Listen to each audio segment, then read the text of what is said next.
Essa é a nossa lição número 6, que fala sobre a história do profeta Natã. E o nosso texto áureo, ele está em 1 Crônicas, capítulo 17, versículo 15, que diz assim: Conforme todas estas palavras e conforme toda esta visão, assim falou Natã a Davi. E o nosso texto base para essa aula está em 1 Crônicas, capítulo 17, do versículo 1 ao 12. E como nas outras lições a gente falou que a gente só traz os bons exemplos, nessa não é diferente. Natã é um bom exemplo e a gente convidou ele para participar dessa aula. Vou pedir para o profeta Natã passar aqui. Senta aqui no lugar do Jonas, profeta. Jonas não pôde estar hoje, mas talvez na próxima ele esteja, né? Paz de Deus. Então, vamos começar com o seguinte, profeta. Pode chamar de profeta, né? Pode. Já estava chamando desde o início, né? Fala pra gente quem é você. Bom, como a senhora bem disse, eu sou um profeta, né? E também escritor dos livros de crônicas.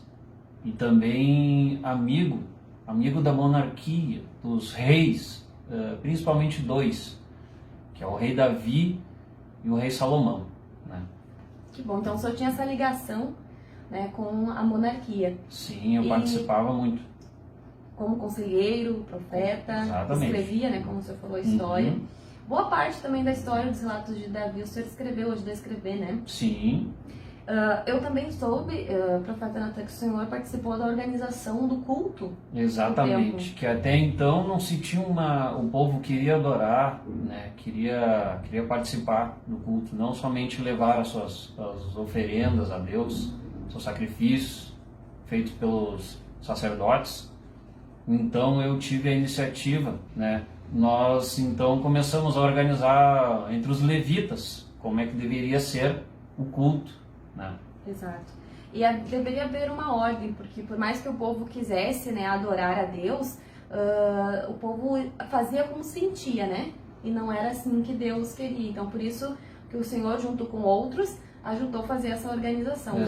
Exatamente. E me explica, profeta Natã, como é que era a vida de profeta? Né? Como é que era ser um profeta? Bom, profeta não era fácil, mas era muito proveitoso.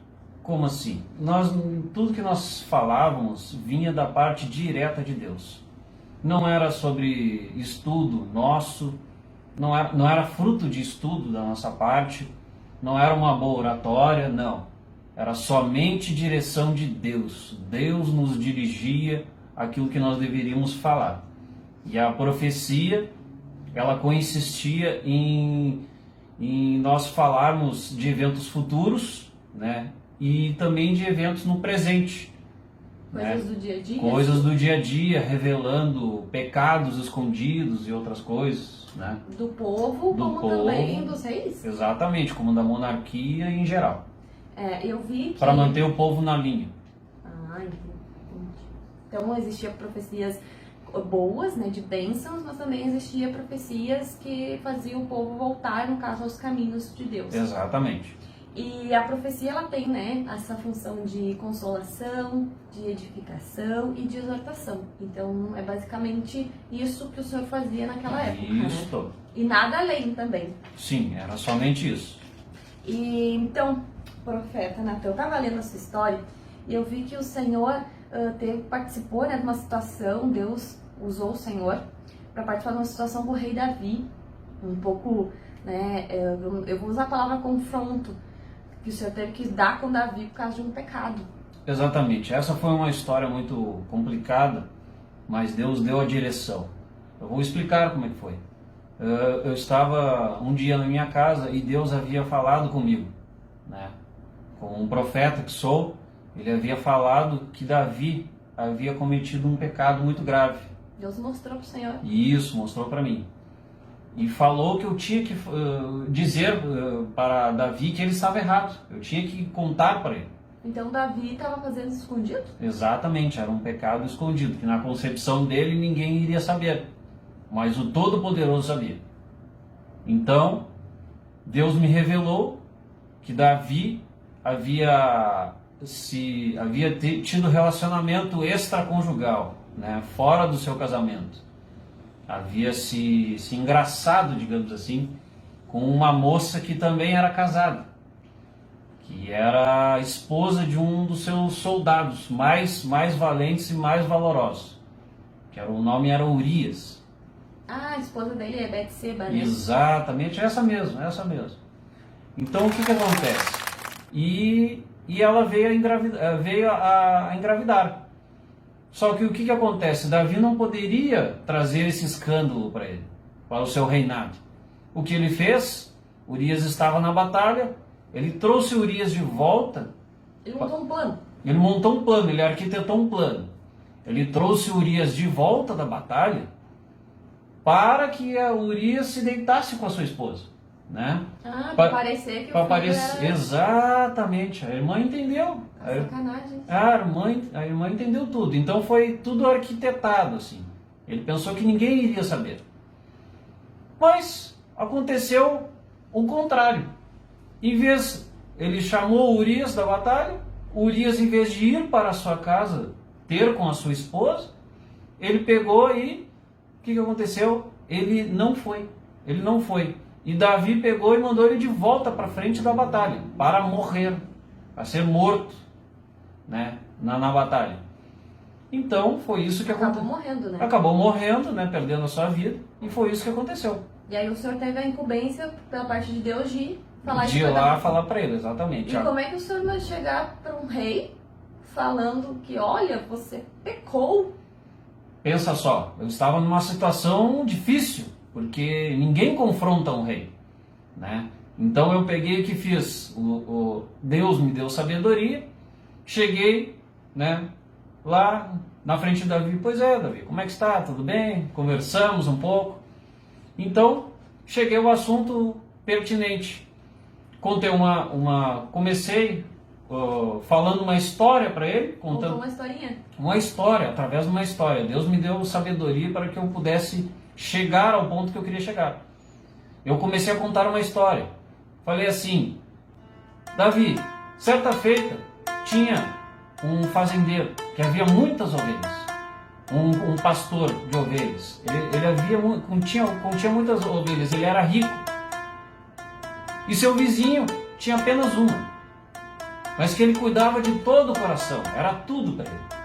Então, aquele fazendeiro, aquele pastor de ovelhas, o rico, num dia que foi receber visitas, foi lá e pegou a ovelhinha do pobrezinho, do coitado.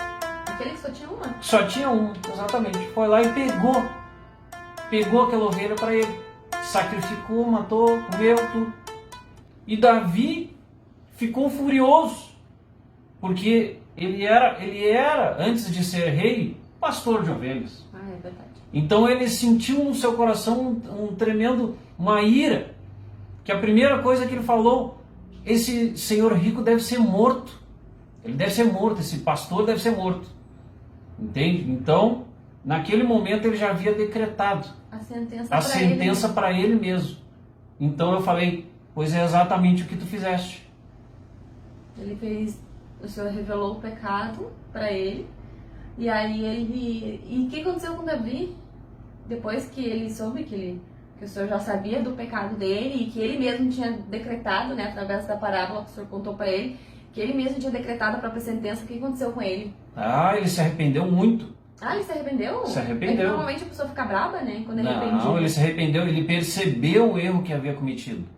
Ele se voltou para Deus, ele foi e se prostrou perante Deus e pediu perdão. Mas mesmo assim o juízo ainda veio para casa dele. Sim, o juízo, Deus havia me dito naquela ocasião que mesmo assim o juízo iria cair sobre a casa de Davi. Então a consequência dos nossos erros independe do perdão de Deus, né? Exatamente. Porque a gente planta, a gente vai acabar colhendo, né? Sim, exatamente. Davi teve uma outra situação com o Senhor em que ele tinha, dessa vez não foi um pecado, né? Não foi assim tão tenso, né? Como foi essa vez. Ele teve um desejo muito bonito de construir o templo.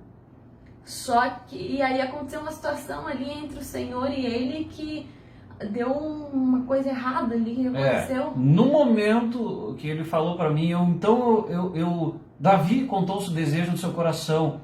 Eu vivo num palácio, eu vivo numa casa bonita, num local bonito, e a Arca da Aliança fica lá, num local cheio de lençóis, uma tenda, como se tivesse atirada. Então eu quero construir um templo, edificar um templo para Deus, né, para colocar a Arca da Aliança. E eu, achando que o dali louvável, né, da minha parte, peguei e falei, então faça, que Deus é contigo. Falei assim.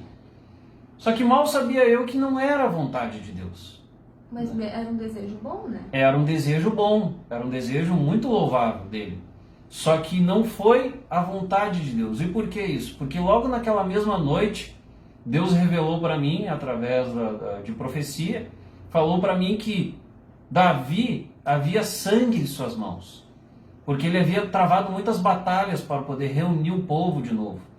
Então, ele era guerreiro, né? Ele era guerreiro, exatamente. E não seria ele o responsável pela construção do templo.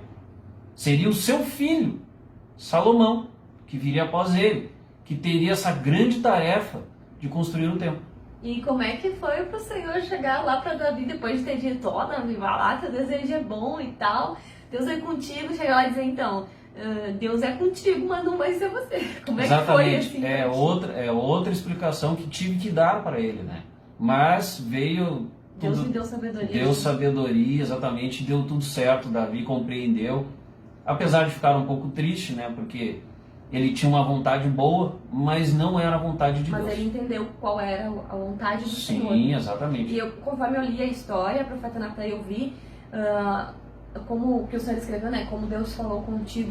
Deus teve o cuidado de não manchar a sua reputação como profeta em ir lá e se dizer, né? E também de não ferir o desejo de Davi, né? Mantendo ainda o desejo de Davi, mas que outra pessoa iria fazer. Tanto que quando Salomão construiu o templo, ele falou que ele estava construindo para honrar o desejo do coração do pai, né? Exatamente. Então, Deus me deu graça. A promessa se cumpriria no filho, né? Que bom. Isso também nos mostra que não é que Deus não quisesse que Davi construísse o templo, é que existe um tempo para todas as coisas. E o Cada tempo de um Davi, tem um propósito. Isso aí que eu ia falar. O propósito da vida de Davi era outro, né?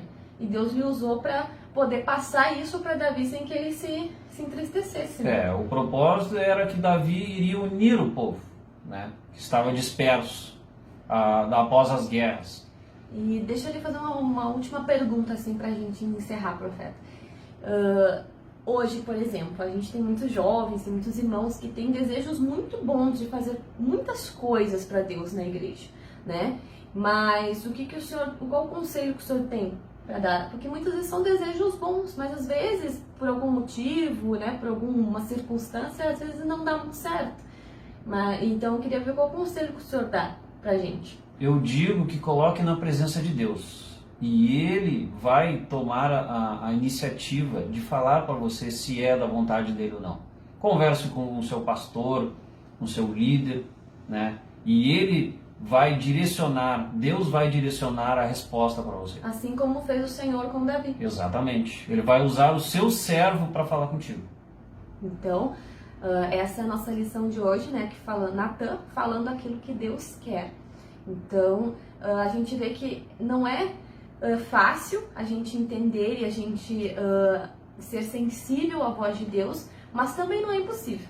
Exatamente. Né? Não é impossível, não é uma coisa que é exclusividade só dos profetas, não, né? Deus pode falar com todos nós, desde que nós queiramos ouvi-lo. Exatamente. Né? E essa foi a nossa lição de hoje, uma lição abençoada, gloriosa, maravilhosa, com um convidado ilustre, um profeta que Deus usou poderosamente tanto para exortar, né, Davi, chamar Davi pro cantinho, mas também para trazer consolo, né, a Davi naquele momento em que o profeta, por um descuido, né, acabou falando por si mesmo, mas que Deus usou ele igual para refazer toda a sua fala, né? Que Deus possa nos usar dessa forma e que nós tenhamos a prudência, né, de não nos deixar levar pelas nossas emoções.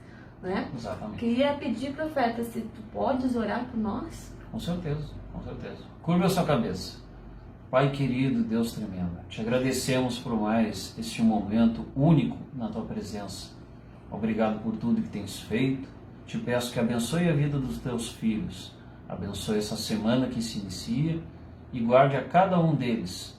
E até o próximo encontro. É o que eu te peço em nome de Jesus. Amém. Amém. Que Deus te abençoe. Uma ótima semana, um ótimo dia. E, profeta, muito obrigado pela sua presença. Quem sabe na próxima o senhor conhece o Jonas, né?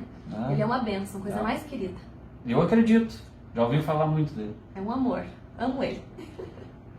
Que Deus abençoe vocês e até a próxima lição. Paz, Deus esteja com todos e até a próxima. Um abraço.